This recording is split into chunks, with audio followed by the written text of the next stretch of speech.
Grew up in upstate New York. Don't hold that against me. Grew up in along the Hudson River in Hudson Valley, and I was a next door neighbor to a fellow that claimed to be a musician, but he played the banjo. And I wasn't really sure as a rock and roll kid how to compute that too well and stuff, but he was a very inspirational fella, and he inspired me to leave New York when I was 18 years old. And I moved to a little hamlet in Mousie, in Kentucky named Mousie. The little hamlet's name is Mousie, M-O-U-S-I-E. Mousie, Kentucky. Moved there to learn to be a folk singer. Mousie is 2 mountains away from another hamlet named Minnie, Kentucky, and my cabin was 7/10 of a mile from a place called Booger Branch. And here's what's interesting. Booger, Minnie, and Mousie were brothers and sisters. They were children of the coal baron that owned the 24,000 acres of the nation of Knott County, Kentucky.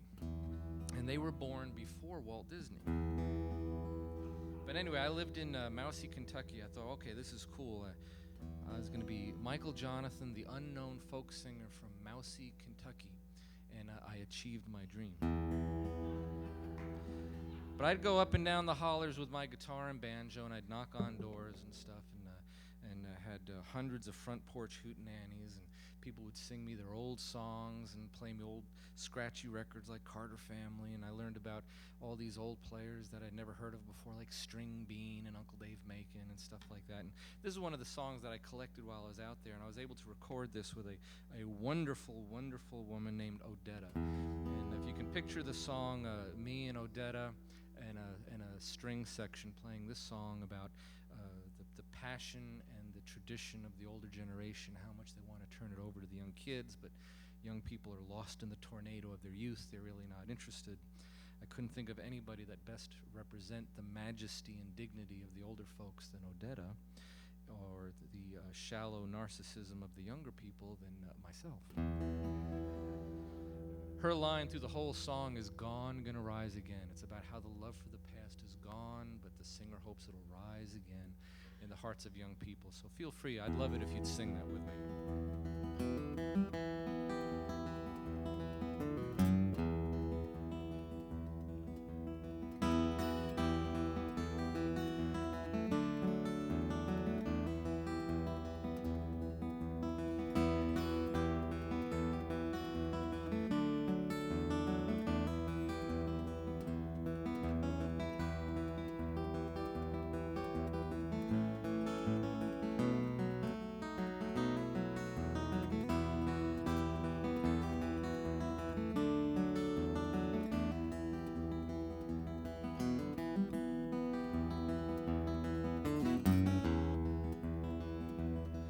I remember the year when my granddaddy died. Gone, gonna rise again, that's your line. And we dug his grave on a mountainside. He said, gone, gonna rise again. Good. I was too young to understand the way he felt all about the land, but I could read his history in his hand. He said, gone, gonna rise again.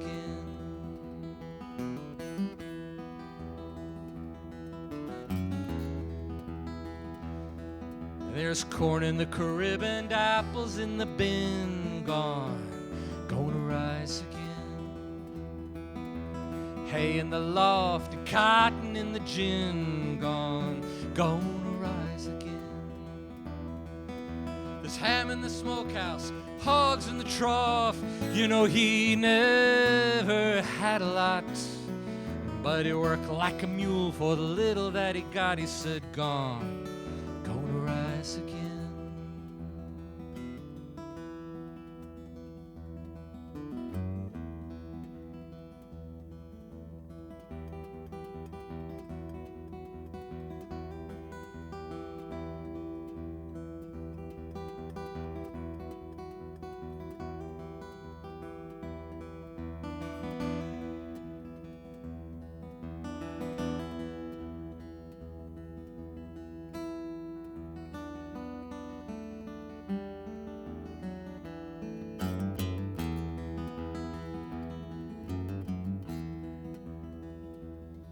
So I'm sitting on a ridge high above this farm, gonna rise again. I'm thinking of my people that have moved on. They said they're gonna rise again.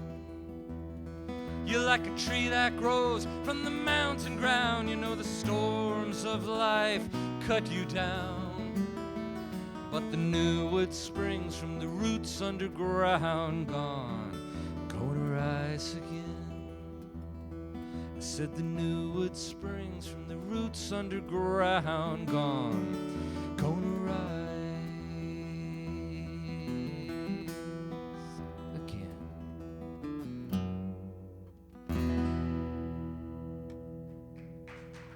Good. Very good.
I'm always light-hearted and easy,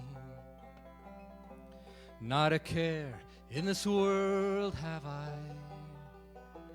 Oh, because I am loved by an Ollie, and I couldn't forget if I tried. She lives far away o'er the mountain, where the little birds sing on the trees, and the cabin's all covered in ivy, and my Ollie, she's waiting for me. Here's an Uncle Dave Macon song from the 1930s. Traveled around the Appalachian Mountains. It was known as the Sparkin' Song. This is the song that the young boys would sing to the young girls while sitting on the front porches. Remember front porches? They'd sit on the front porch, nice and close to that beautiful, doe-eyed, rosy-cheeked young maiden. Next to their porch swing was the window in the cabin, and on the inside of that window was a couch with the young girl's 9 brothers and sisters sitting there, Mom and Dad sitting there, and a straight shot across from the young boy through that window in a little chair by the fireplace was Uncle Grandpa shining up his shotgun, making sure none of those sparks caught.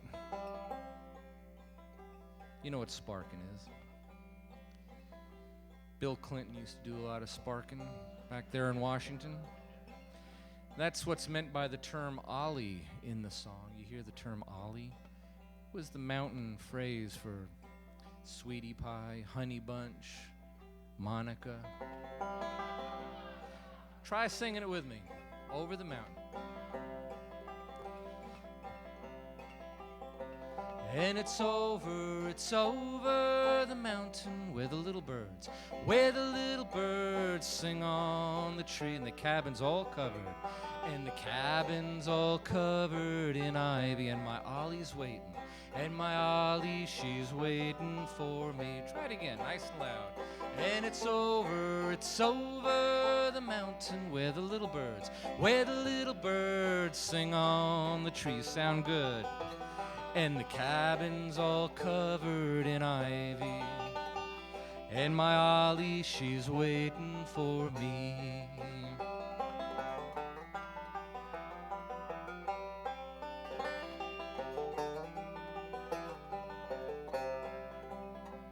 Well, the day I bid goodbye to Ollie, that's a day I will never forget.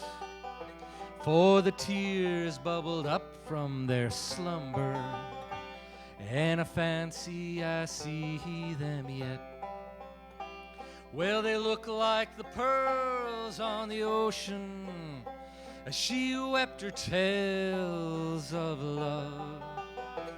And she said, my dear boy, don't forget me till we meet here again or above.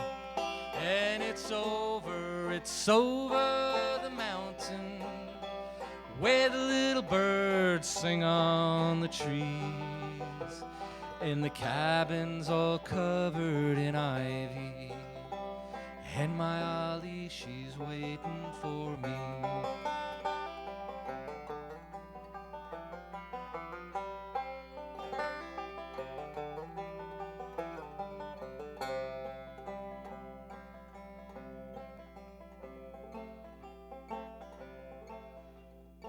My next door neighbor was a wiry, skinny fellow. Like I said, he claimed to be a musician, but he played the banjo. As a kid, I remember us discussing him, and we were like, how good can the guy be? He doesn't have a drummer. I left New York. Before I went to Mousy, Kentucky, I landed on the Mexican border for a couple years. A friend of mine had called me up late at night and said, hey, Michael, fresh out of high school, you want to be a DJ, dude? And I was like, sure, dude. See, my dream in life was to grow up and be Steve Jarrett. So I got in my old Toyota with 250,000 miles on it, and drove 44 hours straight because it was an automatic and it had a bad starter, and if I had stopped the car. So 18 years old, I drove to Laredo, Texas, right on the Mexican border, and became a DJ. And I got that famous minimum wage 12 a.m. to 6 a.m. time shift. And a couple months into it, I was playing this record by Roger McGuinn and the Byrds. Remember Roger McGuinn? And they had a song called Turn, Turn, Turn. To everything, turn, turn, turn. There is a season. I was looking at the song information, and by God, that was written by my neighbor. Well, him and God, but he didn't believe in God, so he wasn't going to share the royalties with nobody. Anyway, Pete Seeger became very influential in some of the decisions that I made. And this is one of the songs that he introduced to a lot of people through the Weavers. I was born in East Virginia, North Carolina. Oh, did I go? It's a pretty song. There I met a fair young maiden, her name and age I do not know. You want to try that with me? I was born in East Virginia, North Carolina. Oh, did I go? There I met a fair young maiden, her name and age I do not know. Well, her hair was brown and curly, and her cheeks a ruby red. On her breast she wore white lilies, where I long to lay my head. All together, I was born in East Virginia. You sound good. North Carolina. Oh, did I go? There I met a fair young maiden, her name and age I do not know. Courting doves don't know my sorrow. Yeah, courting doves don't know my pain. Once they've courted one another, they fly away from love again. I was born in East Virginia, North Carolina. Oh, did I go? There I met a fair young maiden, her name and age I do not know. Her name and age I do not know.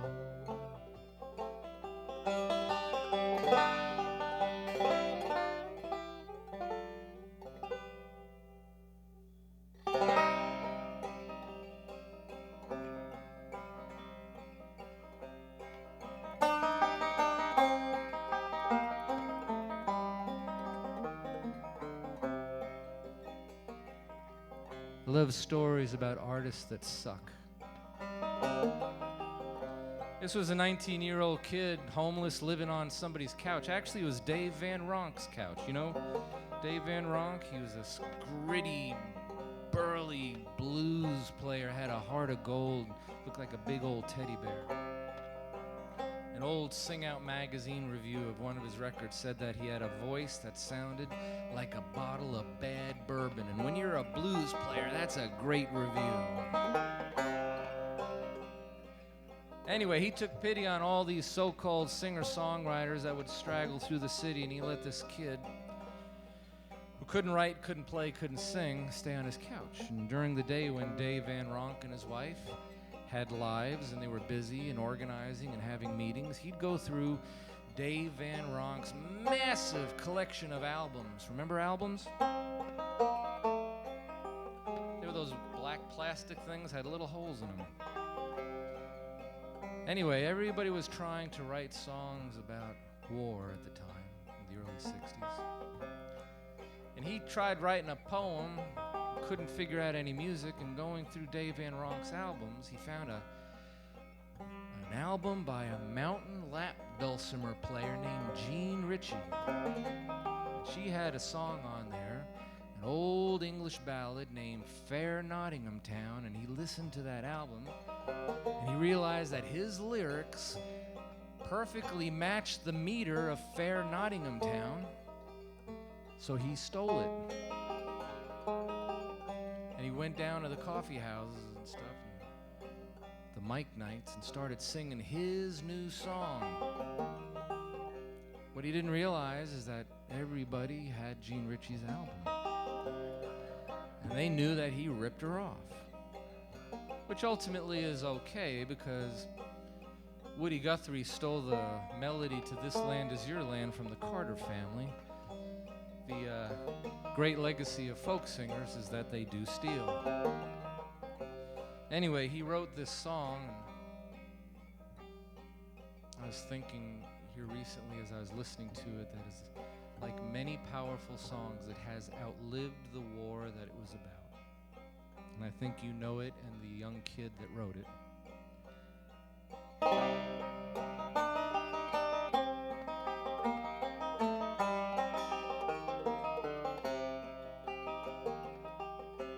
Come, you masters of war,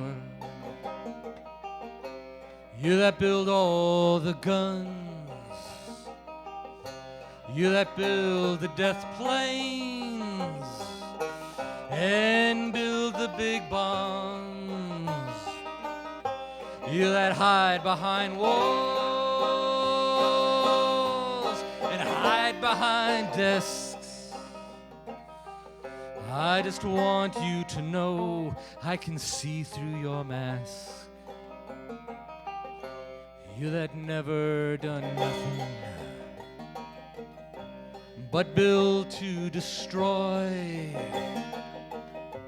You play with my world like it's your little toy. You put a gun in my hand,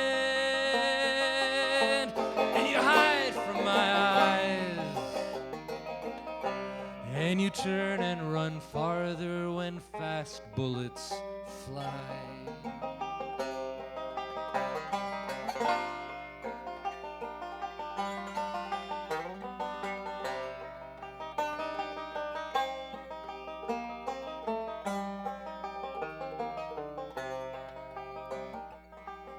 Just like Judas of old, you lie and you deceive.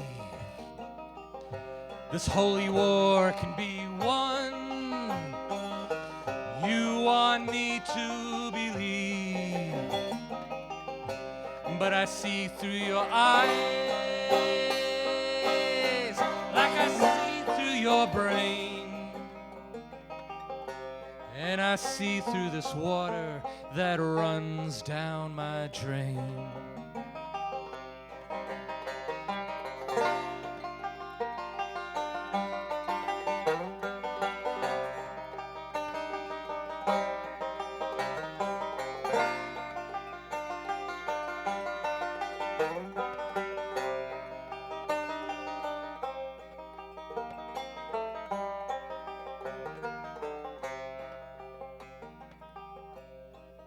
Hope that you die, and that your death comes soon. I'll follow your casket in the pale afternoon, and I'll watch while you're lowered into your deathbed, and I'll stand by your grave till I'm sure that you're dead.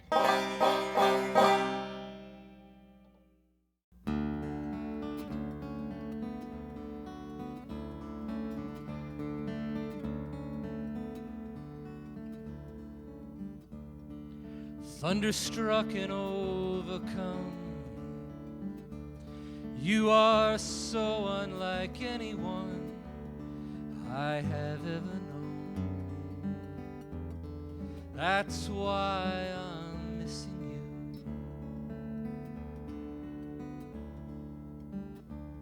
you. You came to me in a shooting star, with all the brightness that you are, and you shined on me.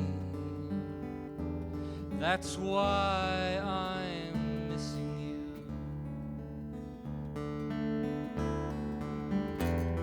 Are you the greatest love that I have ever known?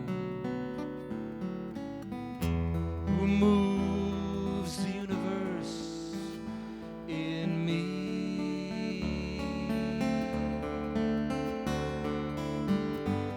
Or will you come and go like a comet in the sky that leaves me so breathless and missing you?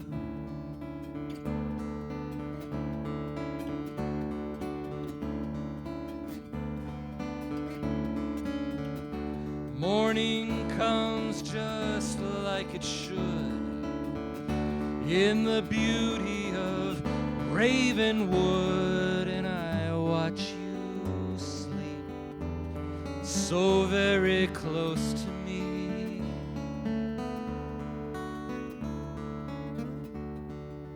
I hold you close in the morning breeze as you drift away from me.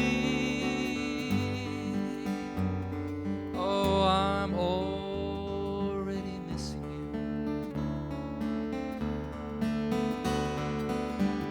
Are you the greatest love that I have ever known?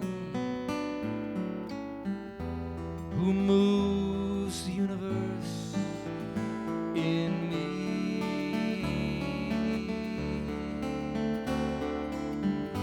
Or will you come and go like a comet in the sky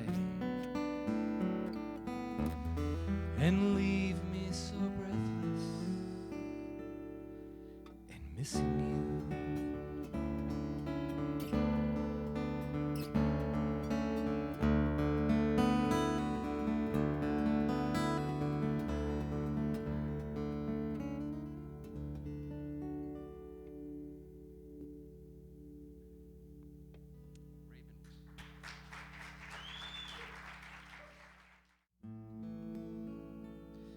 My dad died 5 days before I was born. When my son was about to be born, we all thought it was a girl. The midwives said it was a girl, and my wife's mom said it was a girl. She's carrying it like a girl. The sonogram said it was a girl. It hit a very important aperture on the baby that we all thought it was a girl. And my job during the birth, I had 2 jobs. One was to take pictures of the blessed event. Only a woman would think of that. Who in the hell wants to look at that 5 years later?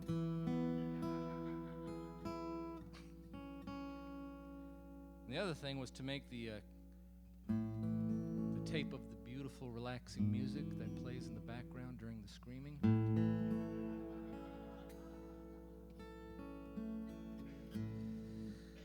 So there I was at that magical moment. I was looking through the lens of my Canon 35mm camera, real film, and out he came. My father passing away 5 days before I was born. I had never met a male relative of my dad in my life. And when my son was born, I was so shocked that I never snapped the picture. I just looked through the camera, and there he was, my son.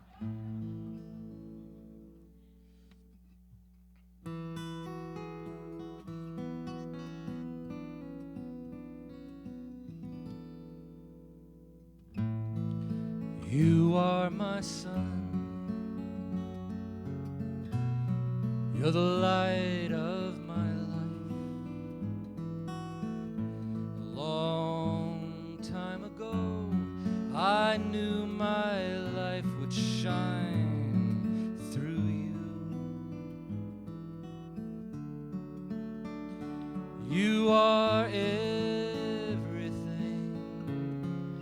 You are my sun and moon, and every star in heaven is shining on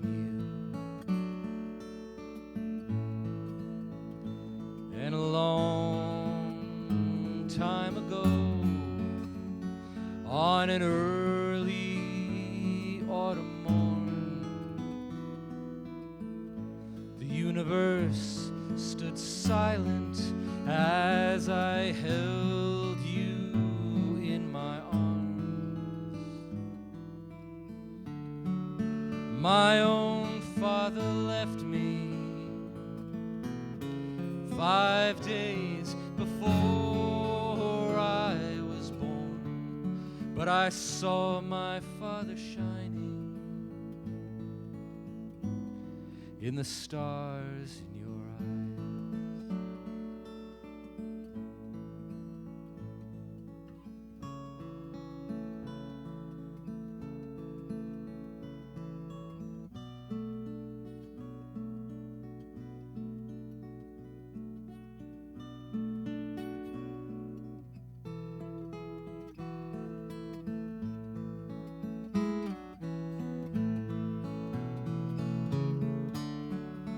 You are everything I know I'll never be. Forever keep on shining, brighter than me. Forever keep on shining,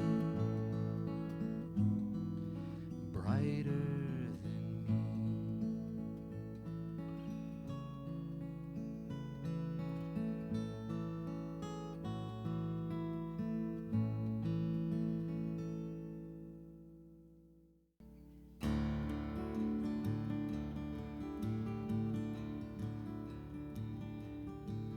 He was a little, skinny, wiry, arrogant kind of guy that cheated on his wife and lied a lot. But he was really good with a pen. He had a twisted, spirited wit. It was World War II, and America had its biggest bloodbath in its history. The whole world, tens of millions of people were dead from war. Influenza killed millions more. The economy was in shambles. There was just a big, huge global recession. Soup lines were hundreds of people deep. People were out of work. They were out of homes. A huge dust storm in the Midwest displaced hundreds of thousands of families. They fled to California for jobs promised but not delivered. And he's sitting in his apartment in New York City, and on the radio comes a song written by a wonderful songwriter named Irving Berlin, sung by a beautiful, huge singer of a woman named Kate Smith. And it was called God Bless America. And this little skinny, Brillo-haired looking fella was just horribly offended by that song. He was like, what is God blessing exactly, please? He didn't see God's blessing on anything.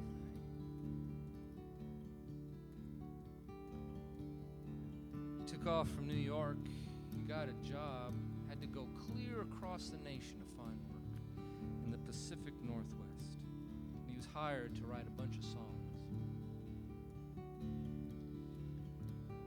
You have to know that this fella associated with an American political party called the American Communists. I'm not suggesting anything. I'm just telling you a story. Don't throw nothing at me for this.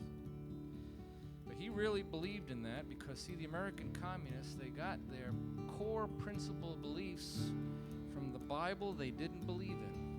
It was when the apostles gathered all the people in the congregation and they gathered up all their material possessions and they made a big old pile and they distributed it equally among all the poor people. And they believed there should be no poor and there should be no rich. And to an out of work, mostly poor musician, that's a pretty good belief.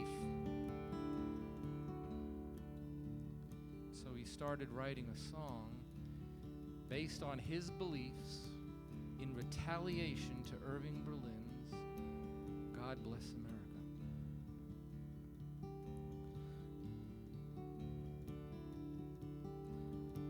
While I was walking a ribbon of a highway, I looked above me, saw the clear blue skyway. But down below me I saw golden valleys. God blessed America for you and me.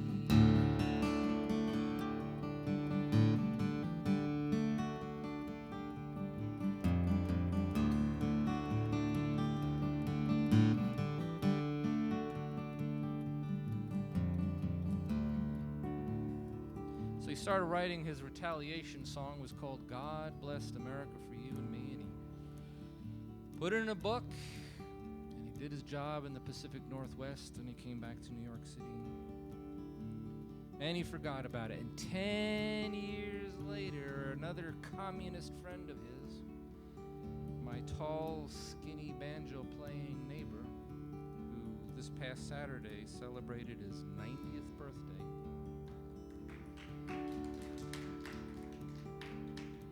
applauding for longevity. I appreciate that. Was leafing through his friend's book, and came across these lyrics, God blessed America for you and me, and he asked his friend what they were about. He kind of liked the lyric, and his friend sang him the song and told him the story about the Irving Berlin song and Kate Smith and God Bless America and how ticked off he was, and he wrote this song in retaliation to it. Pete Seeger was a communist too, so he liked it, and he started singing it to schools, and started singing it to colleges and festivals. And if you listen to the lyric of the song, it really, really presents their communist belief. I kept on walking down that highway, and I saw a sign there, and it said, no trespassing. But on the other side, that sign didn't say nothing. That side was made for you and me.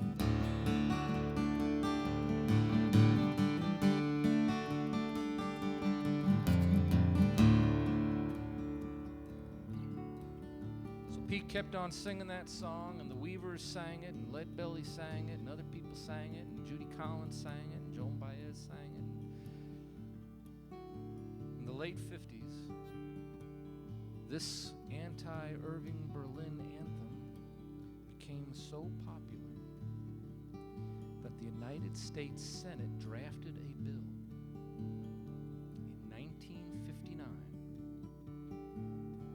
at the height of the McCarthyism HUAC hearings to have this song replace the Star-Spangled Banner because it was known by millions of kids. Everybody knew it, and it was easy to sing. And what they didn't know was that it was Woody Guthrie's communist response to Irving Berlin's God Bless America. And Pete kind of looked at Woody and said, I like the story and I like the reason you wrote it and the whole Irving Berlin thing, but man, change the title of this thing. So Woody took a pencil, crossed out the title of the song, and then he wrote a chorus that wasn't there before. This land is your land, this land is my land, from California to the New York Island, from the Redwood Forest to the Gulf Stream water. This land was made for you and me. Sing it together. This land is your land, this land is my land, from California to the New York Island.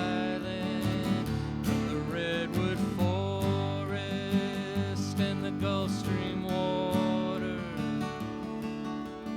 This land was made for you and me. One more time for Pete. This land is your land, this land is my land, from California to the New York Island, and the Redwood Forest to the Gulf Stream water.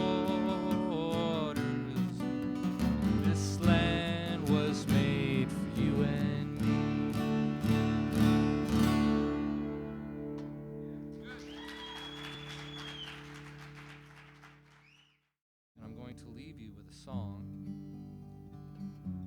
about a hometown artist that everybody thought sucked, including his mother.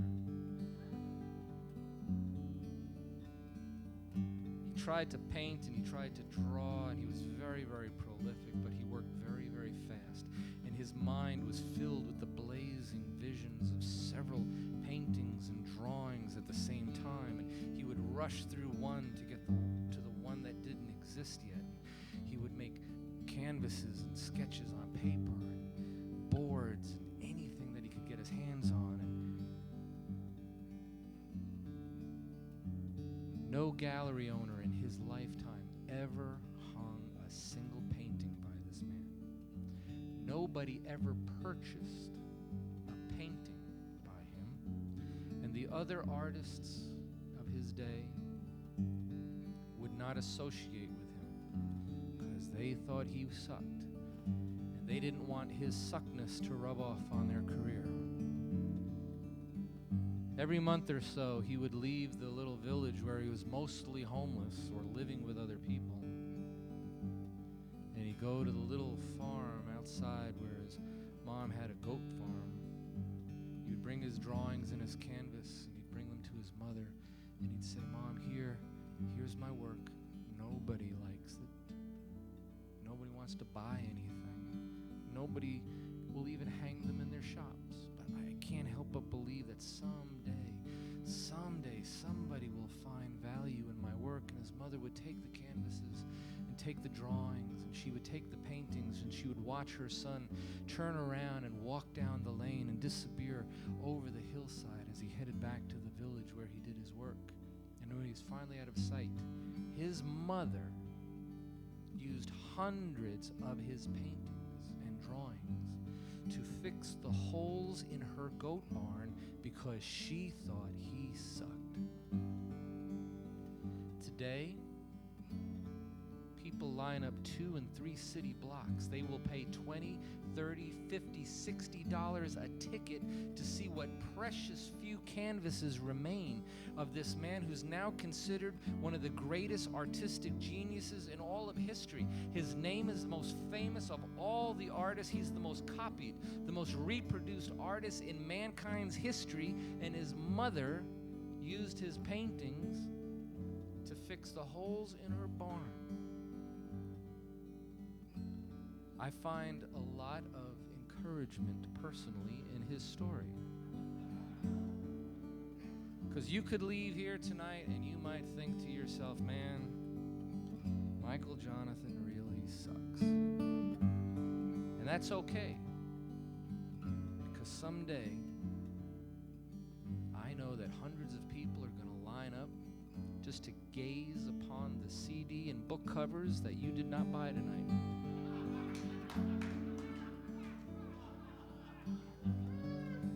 So in the spirit of every artist, of every audience member that supports the artist, in the spirit of what Steve does in his work and what Clint does in his, I leave you this song of a very unappreciated artist who passed away in complete and total obscurity, only to find value, great, great value, in the fact that he never, ever gave up.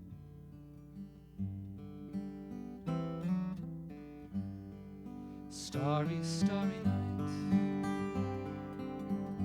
paint your palette blue and gray. Look out on a summer's day with eyes that know the darkness in my soul, shadows on the hill. Sketch the trees and daffodils, summer breezes, winter chills, in colors on the snowy linen land. Oh, now I understand what you tried to say to me, and how you suffered for your sanity, and how you tried to set them free. They would not listen, they did not know how. Perhaps they'll listen now. Starry, starry night,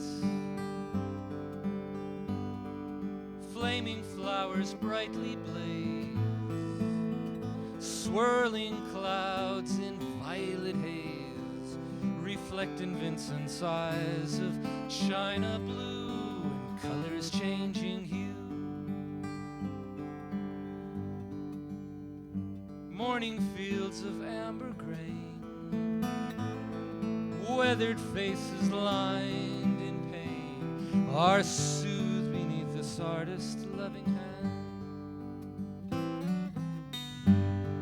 Oh, now I understand what you tried to say to me, and how you suffered for your sanity, and how you tried to set them free. They would not listen, they did not know how. Perhaps they'll listen now, for they could not love you, and still your love was true. And when no hope was left in sight on that starry, starry night, you took your life as lovers often do.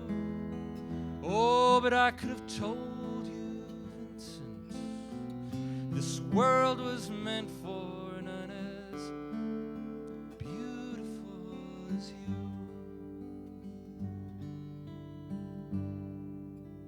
Starry, starry night,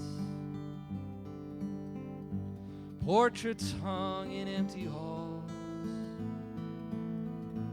frameless heads on nameless walls, with eyes that watch the world and can't forget those strangers ragged men in ragged clothes, the silver thorns of bloody rose lie crushed and broken on the virgin snow. Now I think I know what you tried to say to me, how you suffered for your sanity, and how you tried to set them free. They would not listen, they're not listening still. Perhaps they never will.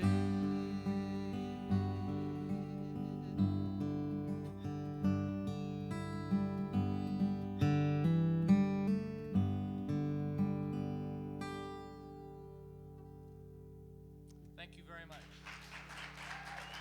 Thank you. You've been very nice. Thank you very much.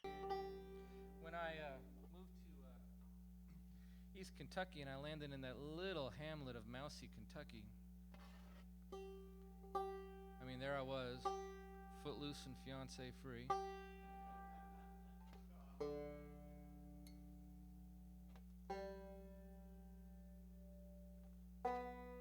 Living in Mousy in that little place. It was really neat. The little cabin, 26 acres, 25 and a half acres went like this. It's on the curve of a paved road, freshwater well, had a really cool outbuilding, not an outhouse, an outbuilding that I used as a little music place.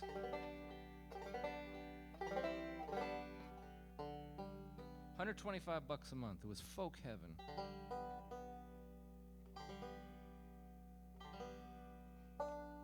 So I go up and down the hollers every day with my guitar and banjo, knocking on doors and learning songs.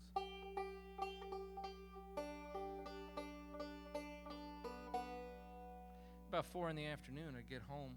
Of course, there's nothing to do in Mousy. But I didn't realize that when I moved there. So I'd sit on the stump at the edge of my drive with my guitar and banjo, and I'd sit there playing the songs that I learned during the day. Really cool renditions of Shady Grove that I'd never heard of before and stuff. And I'd just sit there playing, and people would drive by.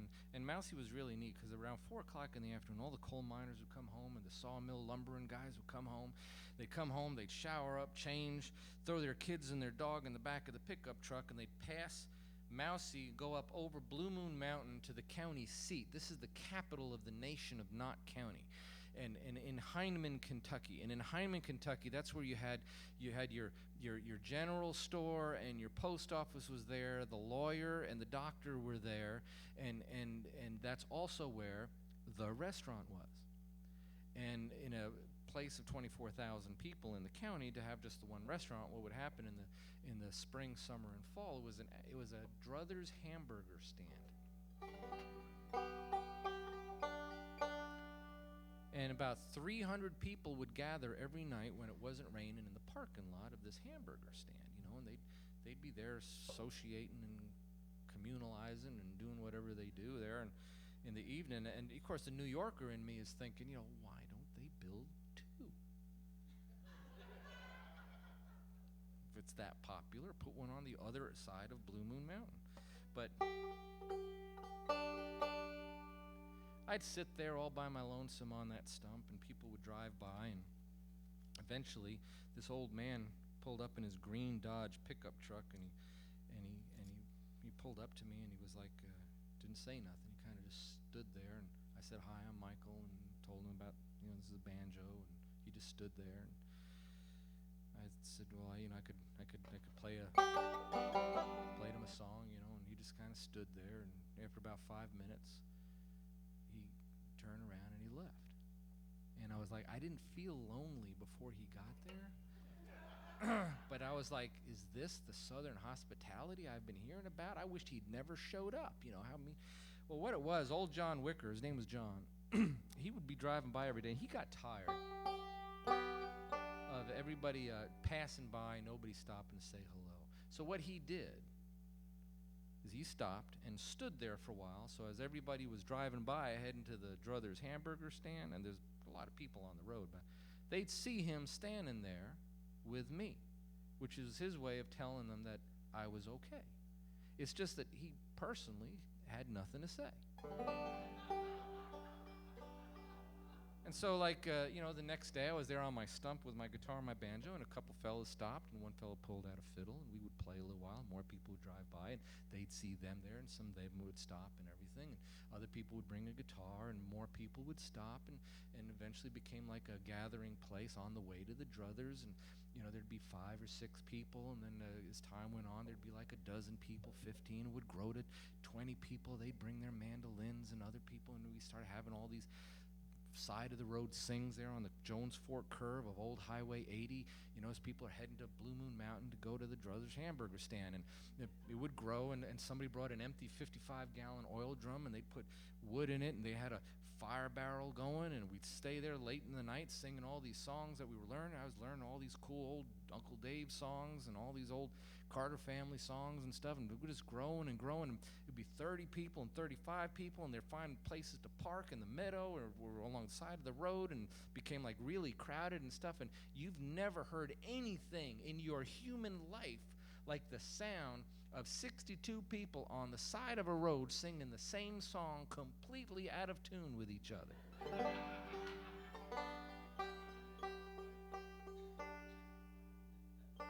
Anyway, it was that spirit that became the Wood Songs Old Time Radio Hour.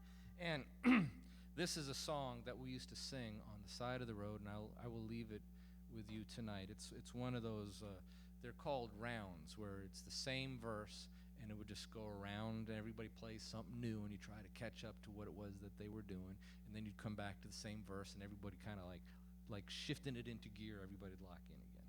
So anyway, this is the song.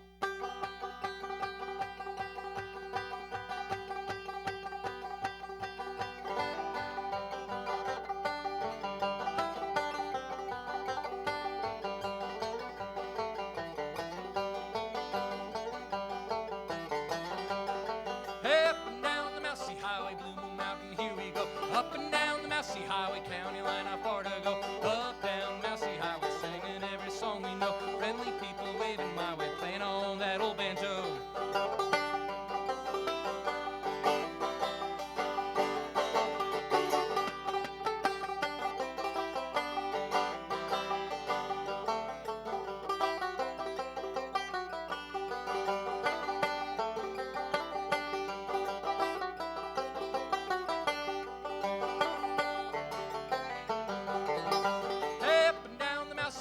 Blue Moon Mountain, here we go. Up and down the Mousy Highway, county line, how far to go? Up, down Mousy Highway, singing every song we know. Friendly people waving my way, playing on that old banjo.